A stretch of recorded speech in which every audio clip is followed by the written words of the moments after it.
I got myself once again. Here comes James and the sledgehammer. What a pass by James. Are you ready for more? I used to have my spring back, have my quick twitch back.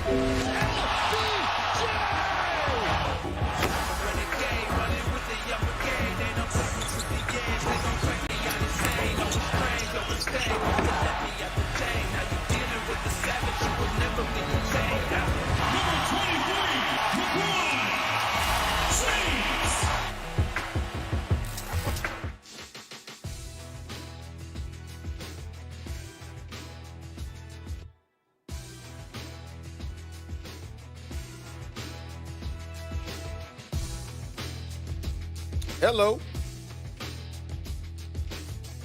What's going on, y'all? How y'all doing? Welcome to First Take Stephen by A. Molly Karen Rose. Stephen is A, having. I'm here. Are you there? I'm here. All right. They were saying you was having. Hold on, Molly. They were saying you were having technical issues. I was about to take over for you, Molly. I was about to take over, Max. We know, I was about to take over we again. know what that's all about. Yeah, Listen. No, wait. I gotta say something to Stephen A. Because Stephen A. You can't be the center and the point guard. I'm here, but I heard you talking a lot of trash the end to Get Up. You were coming after people. Well, all I'm saying is this. I mean, Dan Orlovsky shooting over your 4-foot kid is entirely different than playing games against some people. I said that I wasn't going to disrespect anybody that played in the NBA, the Jay Williams, the Jalen Roses of the world, others. I'm not going to knock them. I can't beat them. I know better than that. But don't tell me Dan Orlovsky's going to beat me. Don't tell me Swagoo is going to run around the court against me. He might catch a heart attack. I got to look out for the brother. And in terms of Mr. Rose, Swagoo played Division I, brother. Listen. I didn't talk about 20 years ago, Max. I had an afro back then. Here's the deal. No disrespect. You have to go over 30 years ago for you. Max. I love. That's right. Oh, actually, almost 40. But here's the deal. I love Jalen Rose. I love him, and you know that. That's my brother. But I must admit, I had to get on the Peloton and the treadmill to get rid of that midsection a little bit.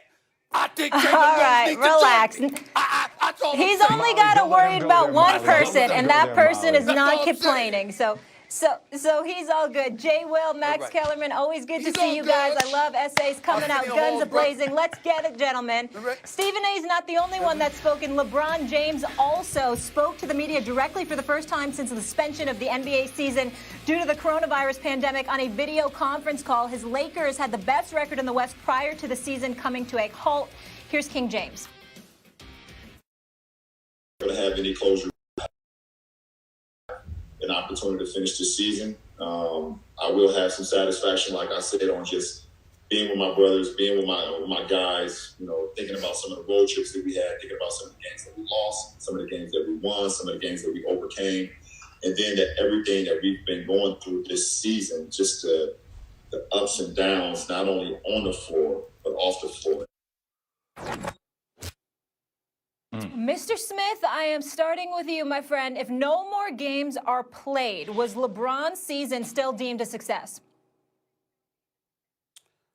No, not to me, but it's not because of him. I'm just sad because to be 35 years of age in his 17th season, playing the way that he has played, you got to tip your cap to him. It's just sensational. The flip side to it, however, is that, again, there's no closure.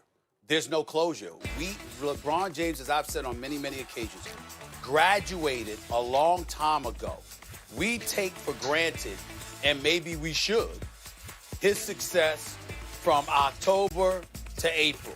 It is a foregone conclusion. He's going to average 27 a game. He's going to be one of the top 3 players, if not the best player on the planet, et cetera, et cetera. He has graduated to a point where you almost virtually ignore what he's doing during the regular season, and he's measured by what transpires in the postseason. And with Kawhi Leonard right there in L.A., with Russell Westbrook and Harden in Houston, with the Greek Freak in the Eastern Conference in Milwaukee, but there's no closure. Without closure, all we're able to look at LeBron and say is, he's the same old LeBron. Same old day, same thing, different day. Bottom line is he's still great. He's doing what he's doing. But without closure, we can't fully appreciate the greatness that we were witnessing from him throughout this season. And that is why I say that the season wouldn't be a success, because when it comes to LeBron, one way or another, closure is what ultimately defines him, because everything in between, you can pretty much presume is going to transpire, and you ultimately dismiss it. You take it for granted, dismiss it, or whatever. That's the situation. He's measured by the closing results. And without a closing result, we're just not going to appreciate what we saw. Look, obviously, it's not the ultimate success that a championship would be. And for the Lakers, by the way, and I did afternoon drive in L.A. I was there for almost 6 years on the radio. For L.A., for the Lakers in particular, a season that you don't win a championship is not considered a success. You have to win the championship. So especially LeBron now, it's his second season there. Ultimately, that would be true. Were he to have had an injury, was the season a success? No, you can't say it, because other teams will go on to win the championship. Some other team would. But the fact that no one is playing, if the season were not able to be finished, was this season a success for LeBron? Of course, we're talking about relatively at this point.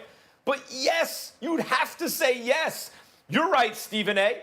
Usually, for LeBron, it's about what you do in the playoffs. Last year, he didn't make the playoffs. He got hurt, didn't make the playoffs. This would be an exception because there are no playoffs. And because unlike recent seasons, I would say starting with his last year in Miami through this year, he's taken his foot off the accelerator in the regular season. Because as you said, he knows he's being judged on the playoffs. He's a wise man. He's a wise player. That's why he's enjoyed this kind of longevity. One of the reasons he's learned how to pace himself, play high IQ basketball, and then match that with high effort basketball for him in the playoffs. That's true. But this year, my criticism of him was he put the pedal to the metal basically the whole season since the beginning. And you should make plans, longer range plans. I thought Kawhi was smart, load management. LeBron, what are you doing? You're going to be gassed for the playoffs. Look, the flip side of that is if you take you're not guaranteed tomorrow philosophy, you'll do your best today, which is basically what LeBron did all year. So he doesn't get credit taken away from him, which is what that would be, by saying his season wasn't a success.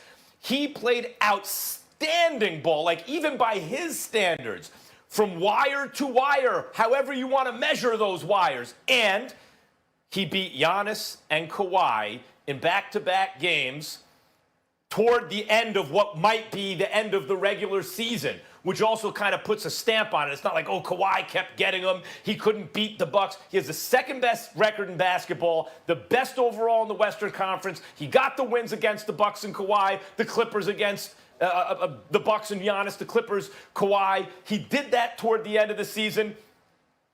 He did this with a crew, Stephen A. Anthony Davis, a 55-game-a-year player, really. Even last year, 56 games.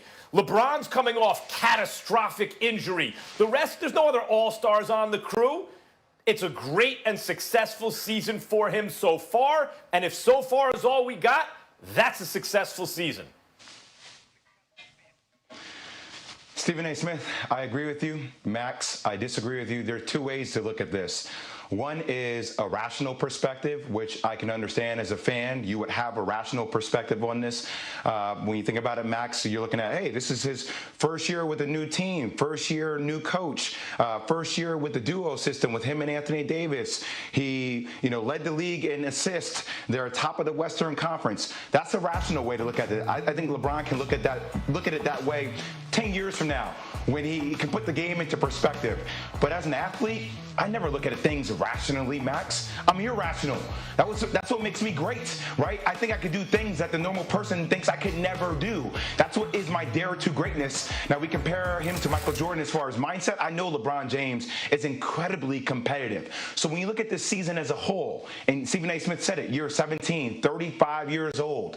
Like, I remember my losses way more than I remember my championships. So I'm going to look back at this season as a competitive athlete and be like, we missed this one.